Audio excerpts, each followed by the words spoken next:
Do'stlar, hammaga salom. Abdulaziz Films YouTube kanaliga xush kelibsizlar. Bugun sizlar bilan Toshkentdagi eng qiziqarli joylarga borib, o'ta trenovka qilamiz. Erta tongdan qanaqa bo'lishini ko'ramiz.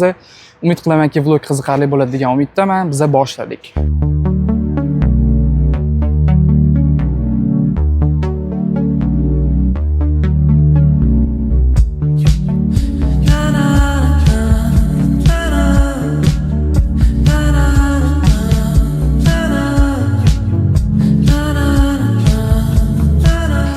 Soat endigina 6:10 bo'lishiga qaramasdan, lekin kun juda ham sovuqdi, chunki hozirda anomal issiq bo'lyapti. Ya'ni ertalabdan bir 25 gradusli holatda. Soat 6:30 bo'ldi, lekin hali ko'chada hech kim yo'q. Hamma uxlayapti. Bitta mendan tashqari, chunki men sizlar uchun vlog olishim kerak. Hozir har doim vlog olish orzu qilganman YouTube'da. Oldin faqat kameralar orqasida gapirardim. To'g'ri, kameralar orqasida ishlaganman, lekin hozirda o'zim YouTube kanalimni fortazda yurg'izolmayman. Sizlar uchun ertalabdan turib vlog olaman. Birinchi o'rinda o'zim sog'lig'im uchun bu narsalarni media orqali ham yoritib boraman, ya'ni YouTube kanalimga.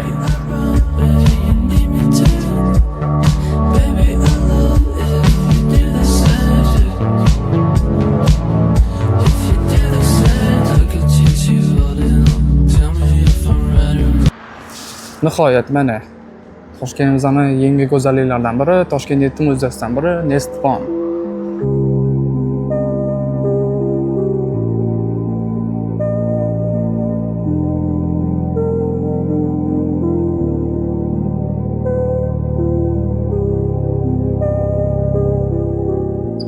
Mana o'rtoqlar, bu o'sha Toshkent City'da saqlanib qolgan yagona katta eski daraxt. Xuddi har xil mana shunaqa o'simliklardan yasalgan illyustratsiyalar, haykallar. Menga eng yoqqani mana bu jirafa deb o'ylashinglar mumkin, yo'q. Panjara ortida haqiqiy chiroyli manzara yashagan. O'z to'g'risini aytaman, bu vlogga olgim hech qanaqasi kelmadi, o'zim majburlab bo'lsa ham chiqdim.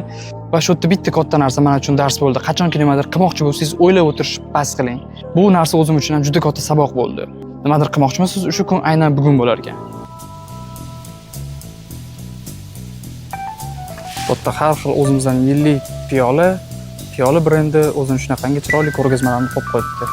Juda ham katta piyola, tasavvur qilishinglarcha, mening qo'lim hozir 05 obyektivda olman, lekin juda ham katta. Va nihoyat fitness zonasiga yetib keldik. Endi ozgina bitta trenovka qilamiz. Riders on the storm. Riders on the storm. Into this house we're born. Into this world we're thrown. Like a dog without a bone, an actor out alone. Riders on the storm. There's a killer on the road.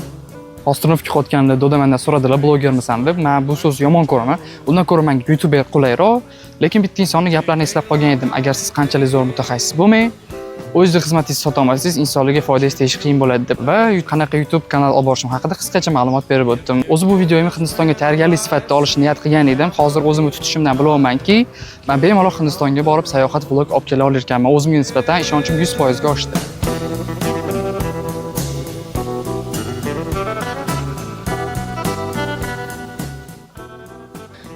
Shunaqa joylarga kelganda bitta narsa xayolimdan o'tadi. Bir xil insonlar shunaqa dunyoning mo'jizalarini ko'rish o'rniga faqatgina uy, mashina, to'y orzu qilishadi. Bilmadim bu qanchalik to'g'ri. Bitta boshli umrni faqat shu 3 ta narsaga sarflab yuborish. O'zidan nimadir qoldirish, to'g'ri, hammada har xil vaziyat bo'ladi, lekin baribir nima bo'lganda ham o'zidan nimadir qoldirish kerak deb hisoblayman inson. Shu aytganimda, dunyo faqat sizning uyingiz, mahallangizdan iborat emas. Juda ham katta. O'zingiz uchun kashf qiling, sayohat qiling. Meni eng sevimli aktyorlardan biri Robert Downey Jr. Buni hammamiz temir odam Tony Stark sifatida bilamiz. Aynan bu insonni ko'rish uchun Gollivudga borish shart emas. Toshkentda ham buning ilojisi bor. Gap nima haqida ketayotganini bilishni istasangiz, videoni davomini ko'ring. Va mana o'rtoqlar, O'rta Osiyoda analogi yo'q, Yulduzlar muzeyi. Bu yerda juda ham ko'p mashhur insonlarning bundan yasalgan haykallari bor. Shaxsan Mike Tyson akamiz o'zlari ham shu yerda haykallarini ko'rsak bo'ladi. Ko'rayotgan bo'lsanglar, Mr. Bean mum haykali ham shu yerda joylashgan. Men o'zim bu muzeyga juda ham ko'p marta kirganman.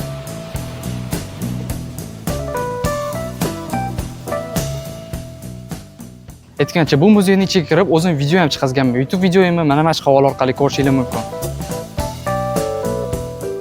Do'stlar, videomizdan shu chiroyli nuqtada yakunlashga qaror qildik. Keyingi videolarda ko'rishguncha videoga like bosib, kanalimizga obuna bo'ling. Bu orqali qilayotgan kamtarona mehnatimizni qo'llab-quvvatlagan bo'lasiz.